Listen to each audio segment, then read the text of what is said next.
Assalamualaikum warahmatullahi wabarakatuh. Kepada yang terhormat Bapak Ibu dosen penguji uji kinerja PPG Transformasi Pendidikan Agama Islam tahun 2025. Perkenalkan, saya Muhammad Mardani, nomor induk mahasiswa 25113010407. Saya adalah mahasiswa PPG PAI Batch 3 tahun 2025 di LPTK Universitas Islam Negeri Sultan Haji Muhammad Idris Samarinda. Izinkan saya melaksanakan uji kinerja pengambilan video pembelajaran di SDN 009 Sambutan dengan materi halal dan haram kelas 6. Selamat menyaksikan. Assalamualaikum warahmatullahi wabarakatuh. Oke, assalamualaikum warahmatullahi wabarakatuh. Waalaikumsalam warahmatullahi wabarakatuh. Apa kabar semuanya? Baik. Kita hari ini akan belajar tentang halal dan haram, memasuki bab 4 di mata pelajaran pendidikan agama Islam. Nah, sebelum kita mulai pelajaran, Bapak ingin salah satu dari kalian memimpin doa. Silahkan. Teman-teman, sebelum kita belajar, marilah kita awali dengan berdoa. Berdoa dimulai. Bismillahirrahmanirrahim. Alhamdulillahirabbil alamin. Ar-Rahmanirrahim. Maliki yaumiddin. Iyyaka na'budu wa iyyaka nasta'in. Ihdinas siratal mustaqim. Alladzina an'amta 'alaihim ghairil maghdubi 'alaihim waladdallin. Amin. Bismillahirrahmanirrahim. Ilma warzuqni fahma. Ya Allah, tambahkanlah kepadaku ilmu dan pengertian yang baik. Amin. Sadaqallahul alim. Oke, Bapak akan absen ya. Yang Bapak panggil silakan angkat tangan. Adelia Putri Cahyani, Aziza, Nadila Ahyuna, Naila Nursari, Naila Rapipah, Najwan Galih, Zahratun Nisa. Oh, nggak ada ya. Yang nggak ada kabarnya. Ada yang sakit? Nggak ada ya. Winda sakit? Ada yang sudah jenguk? Nggak ada ya. Oke. Sebelum kita mulai pelajaran, coba kita tepuk semangat dulu. Tepuk semangat. Semangat. Oke, terima kasih. Ya, sebelum kita mulai, Bapak ingin kalian membaca surah pendek dulu, yaitu surah Al-Ikhlas, Al-Falaq, dan An-Nas ya. Sama-sama. A'udzubillahi minasyaitonir rajim. Bismillahirrahmanirrahim. Qul huwallahu ahad, Allahus samad, lam yalid wa lam yulad wa lam yakul lahu kufuwan ahad. A'udzu birabbil falaq min syarri ma khalaq wa min syarri ghasikin idza waqab, wa min syarri naffasati fil 'uqad, wa min syarri hasidin idza hasad. Bismillahirrahmanirrahim. Qul a'udzu birabbin nas, malikin nas, ilahin nas, min syarril waswasil khannas, alladzi yuwaswisu fi sudurin nas, minal jinnati wan nas. Oke, jelas ya, kelihatan ya? Oke, sebelum kita memasuki pelajaran, Bapak akan menyampaikan bahwa kita mesti tahu pertama tujuan pembelajaran kita. Apa sih ingin kita capai dalam belajar pada hari ini? Yang pertama adalah menjelaskan definisi halal dan haram beserta dasar hukumnya.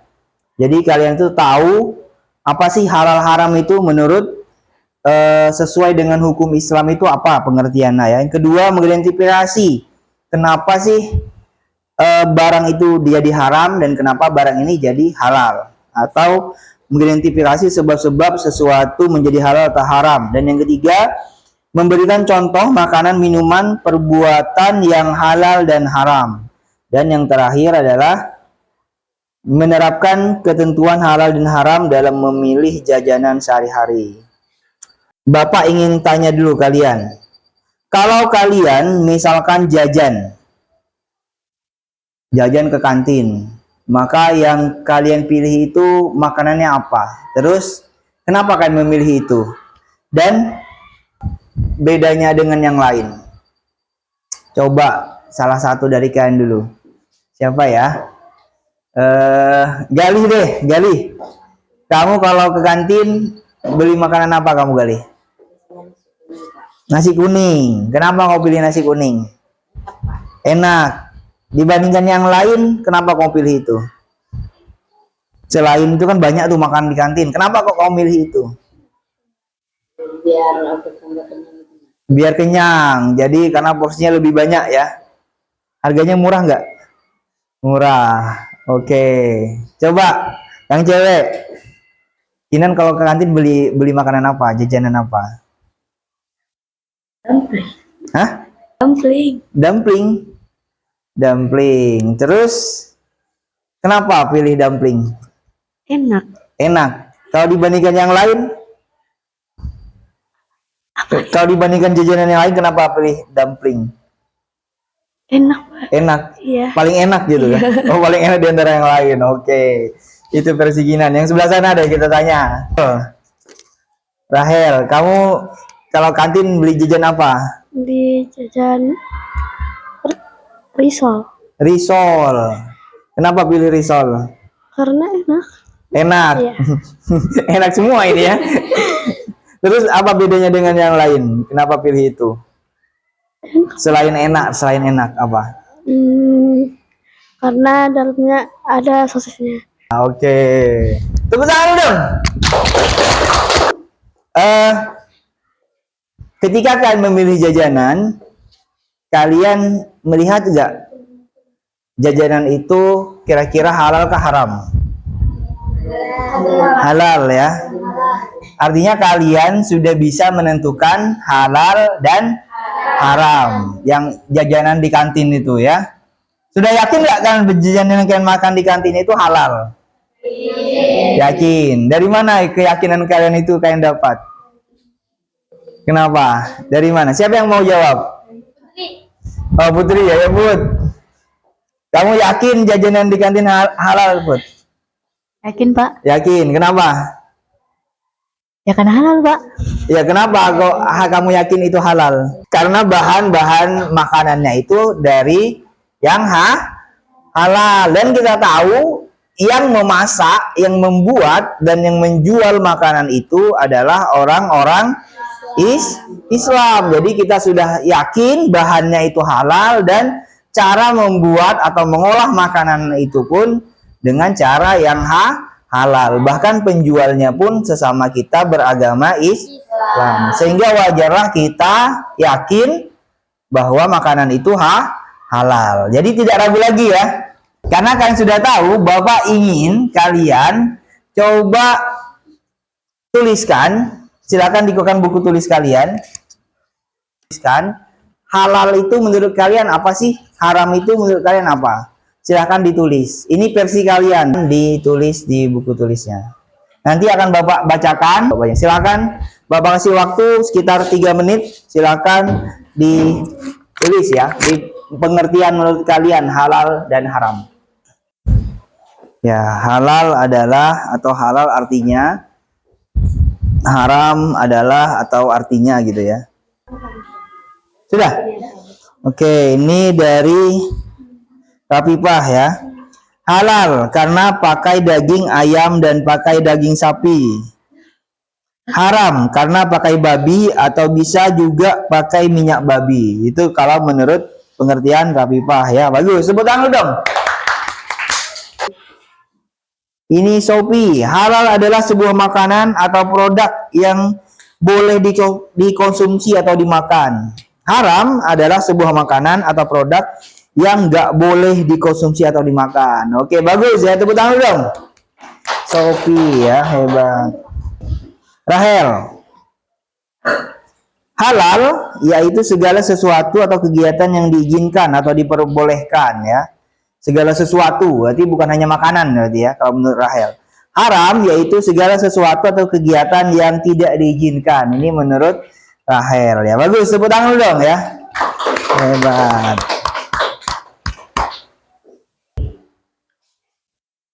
Abid, halal adalah makanan atau apapun itu yang dibolehkan oleh Allah. Oke, haram adalah yang tidak dibolehkan oleh Allah. Misalnya sosis dari babi, itu diharamkan oleh Allah. Oke, bagus ya. Tepuk tangan dong.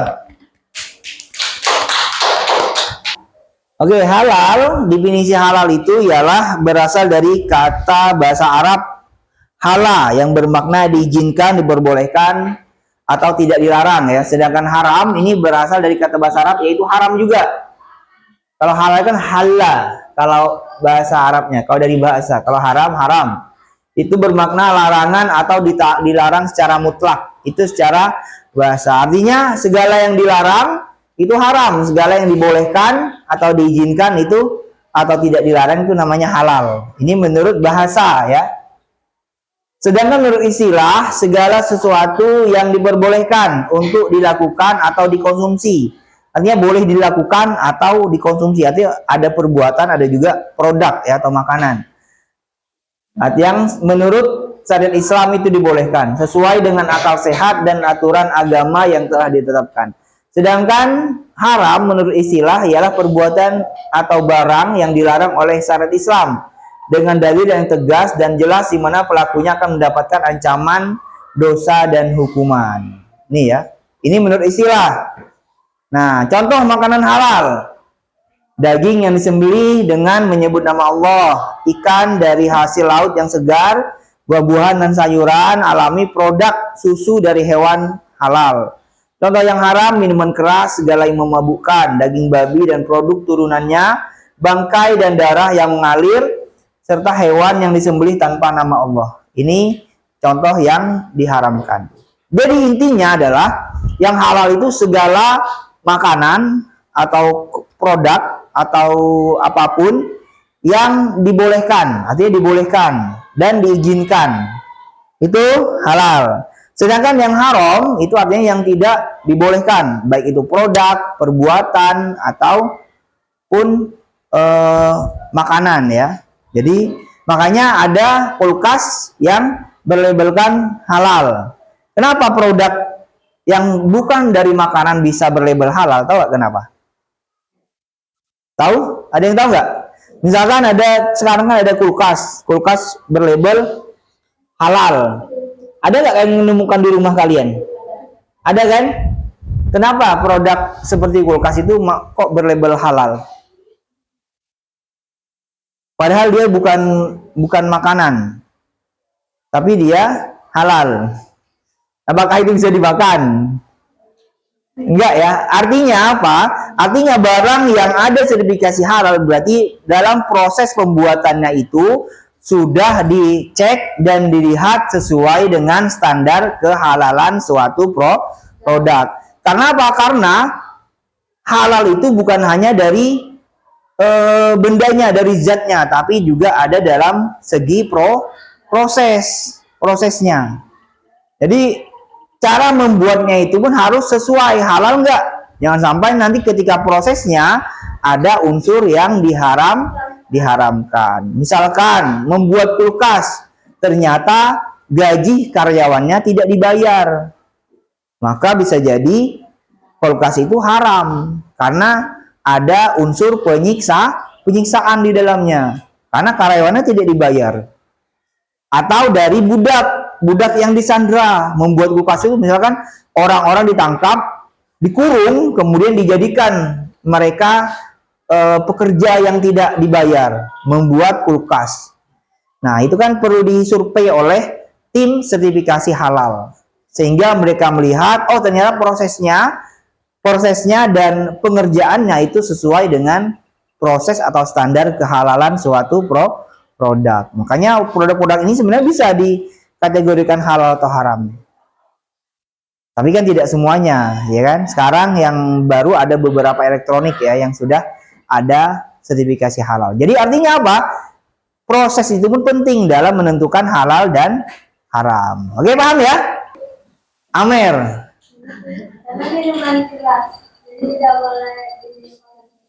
Oh, dulu halal kah itu? Amer itu artinya apa? Anggur merah ya. Ya benar, anggur merah itu dulunya itu halal. Karena masyarakat tidak tahu bahwa Amer itu ternyata mengandung alkohol. Dulu orang mengatakan Amer itu halal karena itu bisa jadi obat. Ternyata ditelaah oleh para ulama, setelah dikaji ternyata walaupun itu ada manfaatnya, tapi mudaratnya ternyata lebih banyak dan ada kandungan alkohol di dalamnya. Dan masalahnya apa?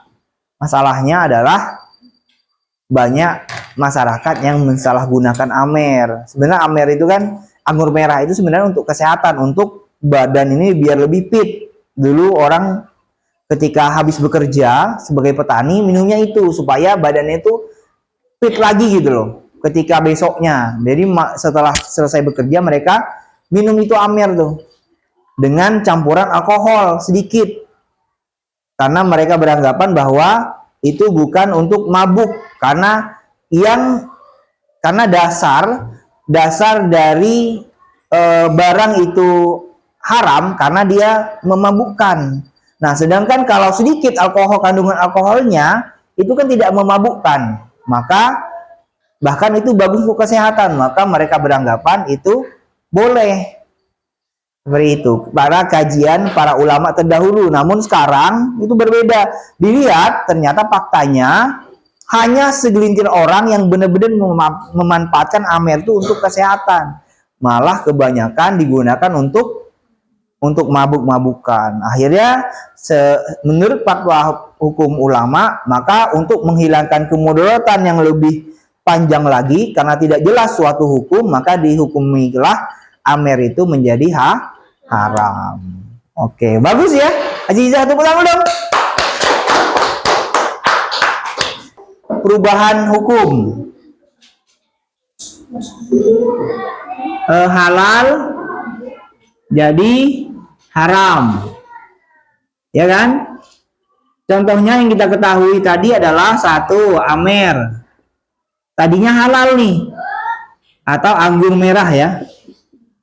Anggur merah.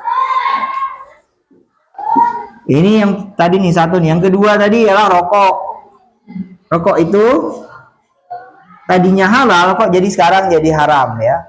Nah, sekarang tugas kalian adalah yang tadinya haram menjadi halal. Ini tugas kalian nih. Ya, kebalikannya. Oke? Sudah? Coba Dulunya halal karena untuk obat penenang, tetapi sekarang haram karena dikonsumsi berlebihan. Oke. Narkoba ya, narkoba itu dulunya halal karena dikonsumsi untuk penenang, untuk obat. Tapi ternyata sekarang disalahgunakan, maka dipatwakan haram ya. Oke, bagus. Sebut tangan dong. Oke, ada lagi kelompok lain? Silakan, bagus ya. Alkohol dulunya halal, sekarang haram karena dulu bisa digunakan untuk tangan. Haram karena bisa disalahgunakan seperti untuk mabok dan lain-lainnya. Wih, mabuk ya. Oke, makasih. Alkohol dulunya halal, sekarang haram karena disalahgunakan ya. Oke, tepuk tangan dong, bagus ya. Alkohol ini secara zat kita akan lihat nih 4 kategori haram menurut syariat. Yang pertama haram zatnya sudah jelas haram. Yang kedua haram nafsi, artinya haram secara kesehatan. Dan haram syar'i, ini sudah sesuai dengan yang ada di dalam Al-Quran ya. Dan yang terakhir ghairi ini ada sebab atau sarananya atau cara proses pengolahannya. Jadi inilah penyebab kenapa sesuatu itu bisa jadi halal dan bisa jadi haram. Kita lihat alkohol. Alkohol ini zatnya halal ke haram? Zatnya. Alkohol ini kalau menurut zatnya dia halal. Halal ya. Zatnya artinya tidak untuk dimakan, tidak untuk diminum, dia halal. Makanya itu alkohol ini boleh digunakan untuk apa? Untuk membersihkan luka ya, untuk menetralisir kuman, itu boleh nih. Untuk hanya bagian luar, makanya alkohol juga bisa digunakan untuk parfum, itu boleh. Tapi kalau dikonsumsi alkohol ini, kalau dikonsumsi dia artinya apa? Artinya secara syar'i alkohol ini bisa memabukkan kalau banyak memabukkan ya. Maka memabukkan ini haram. Kalau diminum kan, kalau digunakan dia tidak membuat mabuk, tapi kalau diminum, dimakan gitu, maka dia memabukkan. Maka secara hukum syar'inya dia haram. Dan pengolahannya pun harus lihat. Alkohol kalau diolah dengan baik jadi obat, maka dia halal. Tapi kalau diolah untuk mabuk, maka dia haram. Jadi satu benda bisa multi hukum sesuai dengan ketentuan yang berlaku yang bisa kita lihat hasilnya ya. Vaksin itu ternyata ada vaksin yang mengandung babi. Dan itu dihalalkan oleh para ulama. Karena apa? Karena dalam keadaan darurat.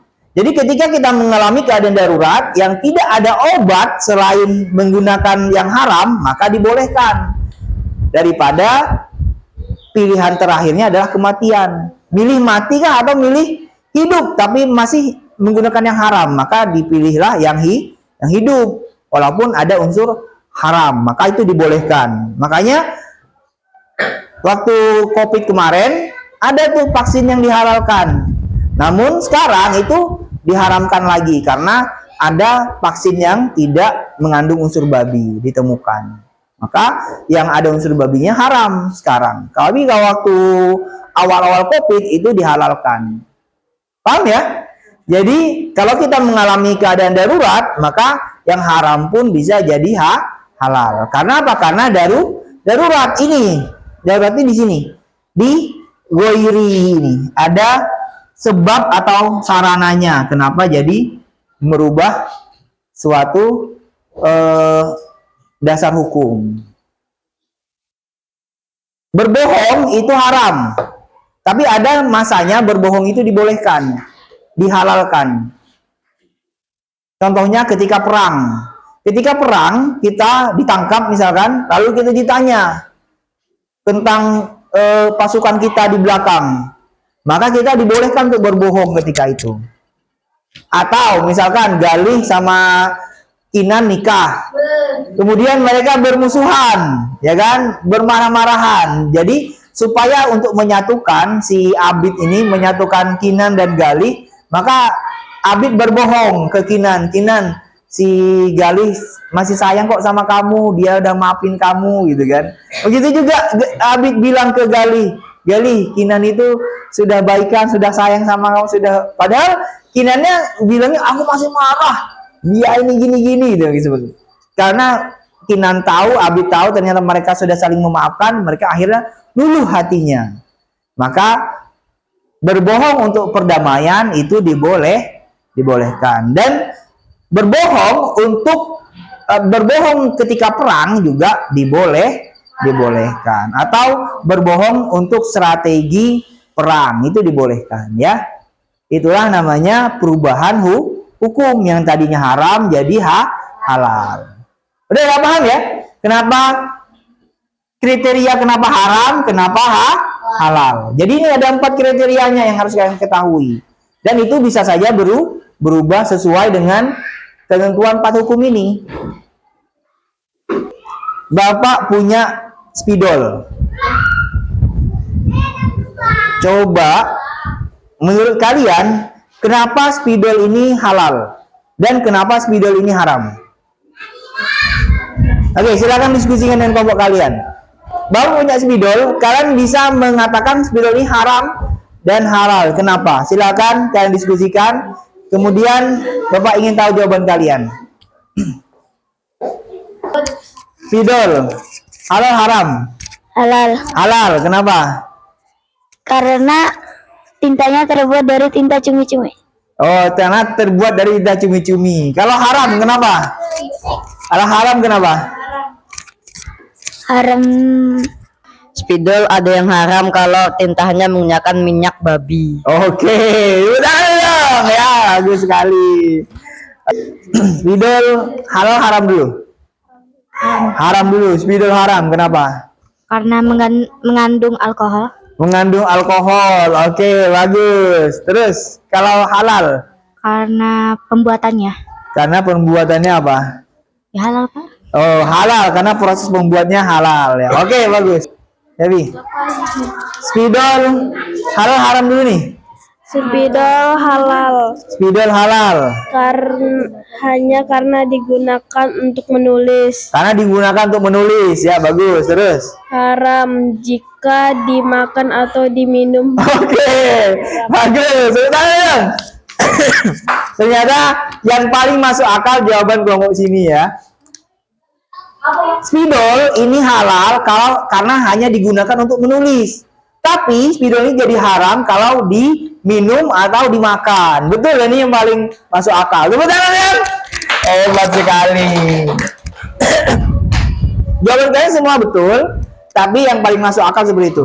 Spidol ini halal kalau digunakan untuk menulis, untuk kebaikan. Tapi kalau digunakan untuk membunuh, ya kan, untuk mencoret-coret temannya, muka temannya, untuk mencoret-coret baju dan sebagainya, digunakan untuk keburukan, maka menjadi haram. Sama kalau ini kan gunanya untuk menulis. Tapi kalau disalahgunakan seperti dikonsumsi dan seperti tadi, maka itu juga bisa jadi haram. Paham ya? Ini namanya mengidentifikasi yang gampang, yang mudah dengan melihat satu benda bisa membawa 2 hukum. Karena ini kategori ini halal haramnya ya. Oke, tepuk tangan dong semuanya. Hebat semuanya. Menurut syariat ya, yang menurut syariat itu yang halal, yang haram itu bangkai. Bangkai ini kan haram ya. Tapi bangkai yang halal ada juga, yaitu yang halal itu adalah bangkai ikan. Ini halal ya. Kemudian bangkai belalang itu halal ya. Kalau selain itu maka haram. Kemudian daging babi, ini daging babi yang haram kan.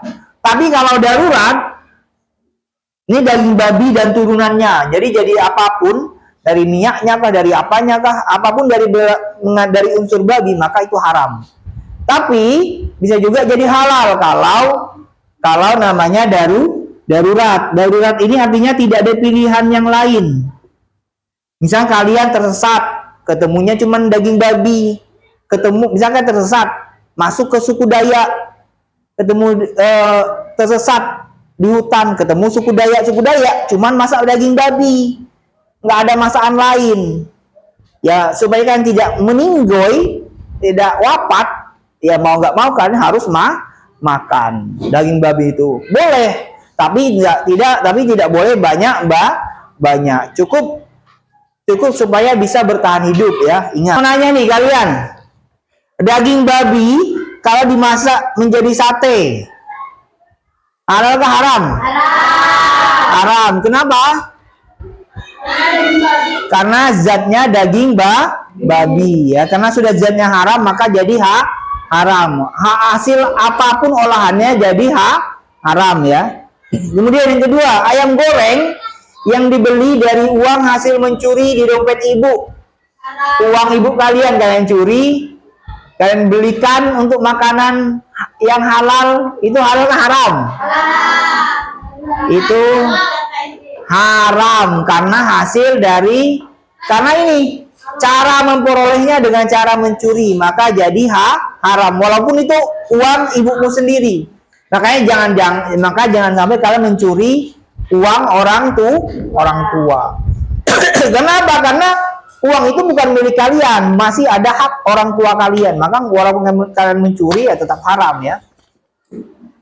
Jadi kalian mencuri uang ibu kalian beli permen, maka permen itu haram. Atau uangnya ditabung, uangnya pun jadi haram. Atau uang curian itu kalian putar, jadikan usaha, jadi banyak banget jadinya, maka itu semuanya haram ya. Karena cara memperolehnya yang tidak baik. Pertanyaan ketiga nih. Seekor sapi yang sehat disembelih tapi tidak dengan menyebut nama Allah, haram ke halal? Ya haram. Kenapa? Karena tidak baca bismillah. Yang keempat, minuman keras yang terbuat dari perasan anggur, adakah haram? Haram karena memabukkan. Dari bahan apapun kalau memabukkan maka itu haram ya. Oke, selanjutnya pertanyaannya. Kamu melihat ada dua jenis keripik yang dijual. Ya, ada dua keripik. Keripik yang pertama, keripik yang A, ini ada logo halal dari MUI di kemasannya. Sedangkan keripik yang selanjutnya, yang kedua, memiliki logo halal yang sama, yang tidak memiliki logo halal. Yang mana kalian pilih? Yang ada logo halal, yang tidak ada logo halal keripiknya. Ya, yang ada logo halal. Kenapa? Ya, karena sudah jelas, sudah terverifikasi lah artinya ya. Artinya sudah terverifikasi kehalalannya. Jadi halal dari zatnya. Ini nih, verifikasi halal itu karena apa? Karena zatnya sudah halal, cara memperolehnya juga halal, dan cara mengolahnya pun sudah halal. Akhirnya keluarlah sertifikat halal ya. Kenapa produk itu halal? Karena tiga komponen ini sudah dilaksanakan. Oke, selanjutnya. Temanmu menawarimu sebuah permen. Yaskil mau ngasih ke Bilqis permen. Nawarin maksudnya. Ini bukan jangan permen deh, coklat Super Queen. Yaskil, ini Bilqis, aku punya coklat Super Queen untukmu. Hah? Siapa nangis? Oh, Abid. Oh, Abid cemburu. Kan pacaran haram kan? Oke, enggak, ini kan bukan pacaran, ini anu ya. Contoh, Yaskil menawari ke Bilqis coklat Super Queen. Ternyata ketika Bilqis mau nerima itu, ternyata dilihat oleh Bilqis. Ternyata di kemasan Super Queen itu tertulis ada mengandung gelatin babi tulisannya. Ternyata Super Queen itu dari luar negeri. Yaskil dapat Super Queen dari luar negeri dan ada tulisannya gelatin babi, artinya bahannya itu ada mengandung babi. Maka bagaimana Bilqis? Bagaimana caranya menolak atau menerima itu? Dengan sopan lah gitu. Oh, maaf saya sudah kenyang. Terus apa lagi? Saya agama Islam tidak boleh makan makanan yang ada unsur babinya. Oke, bagus. Kalau cowoknya sini gimana cara menolaknya? Hah? Belum tahu. Atau kamu apa ini? Coklat mengandung babi, haram. Langsung dilempar ke mukanya. Wah, gitu kan? Gimana caranya? Cara sopan menolaknya. Bisa nggak? Jangan kalian nih bertamu ke rumahnya teman kalian yang non Islam. Nah, ternyata non Islam ini lagi masak enak. Lalu kan diajak makan. Tapi kita nggak tahu nih makanan ini halal ke haram. Apa yang harus kalian lakukan? Tanya. Hah? Jangan dilempar. Hah? Tanya. Bagaimana caranya?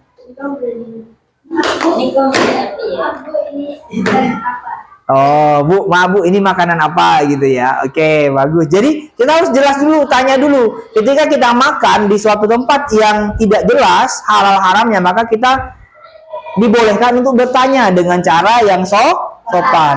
Ibu atau Bapak, mohon maaf, ini makanan apa gitu kan. Mungkin orang lain tidak tahu kalau kita itu muslim yang tidak membolehkan ada makanan yang tidak boleh gitu loh. Maka kita boleh menanyakan, ini masakan apa Bu? Oh, ini masakan ayam pakai minyak babi misalkan, ya kan? Maka kita, oh mohon maaf Bu, saya tidak bisa makan yang mengandung babi, saya makan yang lain saja gitu. Ya, artinya kita harus juga dengan sopan, ya, jangan kasar. Apa ini? Daging babi gitu kan? Saya tidak mau gitu kan, nggak boleh ya. Jadi harus dengan sopan. Cukup sekian untuk hari ini. Kalian sudah paham pengertian dari halal haram. Kalian sudah juga tahu mengidentifikasi yang mana yang halal dan mana yang haram, dan juga sudah paham atau mengerti cara penerapan halal dan haram di kehidupan sehari-hari. Semoga kalian bisa memanfaatkan dan mengamalkan ilmu ini sehingga kalian bisa memilih makanan yang benar-benar baik untuk kalian, yang mana yang halal dan mana yang haram, dan bisa menghindari dengan cara-cara yang baik, yang santun kalau menemukan makanan yang haram, ya. Oke, terima kasih. Mohon maaf jika ada kesalahan dan kekurangan. Atau ada pertanyaan terakhir? Nggak ada ya, paham ya? Oke, kita kasih tepuk tangan untuk kita semua. Oke, Bapak akhiri. Wassalamualaikum warahmatullahi wabarakatuh. Waalaikumsalam.